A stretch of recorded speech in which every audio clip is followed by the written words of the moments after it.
Let's get back to our other top story of the day, the continuing turmoil at Toyota. Joan Claybrook served as administrator for the National Highway Traffic Safety Administration, and she's also president emeritus of the advocacy group Public Citizen. She joins us from our Washington bureau. Ms. Claybrook, welcome to Bloomberg News. Thank you so much for joining us. Thank you. Ma'am, can you put into context, if you would, the global ramifications of what's going on at Toyota right now?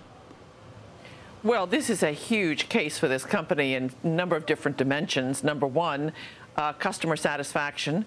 There are some 7-8 million vehicles involved. It's going to take a long time to get all of those vehicles repaired, to get the notices out to all the individual consumers, and to prepare the parts for the dealers to make the repairs. And people are going to be impatient, and they're going to have to wait in line, even though the dealers are really trying to deal with them as fast as possible, staying open very late at night.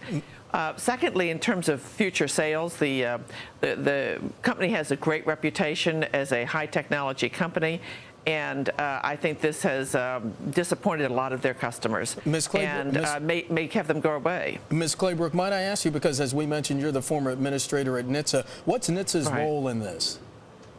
Well, NHTSA is the cop on the beat, and they failed in that job.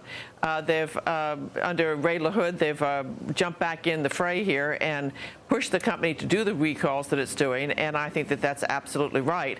But the agency is known for at least 5 years about these problems, and in fact opened 6 investigations and then closed them at Toyota's pressure. So I think that the government has failed us. I hope that it's going to recoup its reputation in terms of what it does from now on. Well, what do you think NHTSA might do in terms of now reacting? Do you think there are going to be punitive damages? I mean, what can it do? What's at its disposal now? Well, it does not have criminal authority, unfortunately, and I think if it did, then these companies would have behaved differently, and we tried to get that in 2000 after Firestone, and it was filibustered by Mitch McConnell. So the only real authority they have is a $15 million penalty. Now it's, with inflation, $16.4 million, and that's a very small amount of money for these companies. The big cost to Toyota comes from the cost of the recall and the lost sales.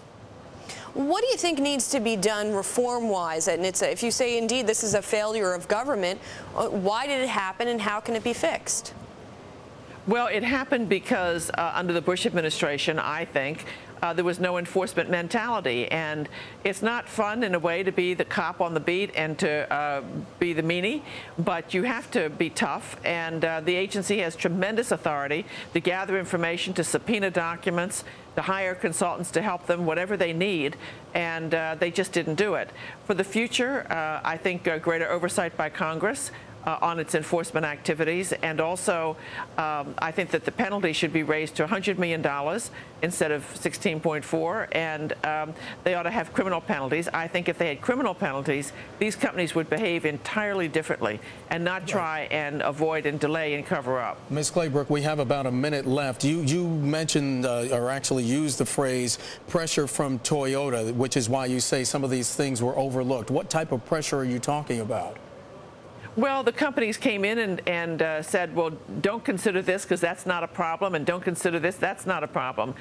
The real issue is that the government depends on the honesty of the companies, and if it sees the company is not being honest, it does have subpoena power. But the agency did not undertake those, the use of subpoena power, and so they were essentially, I think, misled by Toyota on the seriousness of this issue and the breadth of it. And the Toyota pushed them, and they also demanded secrecy. They filed requests for confidentiality, and when they finally did the recall, the November recall with the floor mats, they said, well, they won't admit that it's a safety-related defect. And Ms. Claybrook, we're going to have to leave it there. Joan Claybrook, the former administrator for the National Highway Traffic Safety Administration, joining us from Washington. Thanks.